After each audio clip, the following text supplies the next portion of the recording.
šī ir 22. diena filmēt savu publikā. Un šodienas video es gribēju uzfilmēt latviski, jo, zini kā, vispār nevienu latviešu valodas video neesmu filmējis, un es gribēju arī iepriecināt savus latviešu valodīgi runājušos skatītājus. Un, jā, šodien es gribēju pastāstīt par savām tādām mazām pārdomām, kas man bija. Ja tu ķersi naudu, tu nebūsi priecīgs. Labāk ir darīt to, ko tu patiešām mīli un kas tev tiešām patīk. Jo, ja tu sevi uzstādīsi tādā atmosfērā, kur tu visu laiku esi stresā, tādā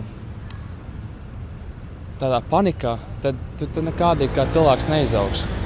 Tev vajag sevi ielikt tādā atmosfērā, kur tu vari augt, kur tev patīk, kur tev dod mieru iekšējo.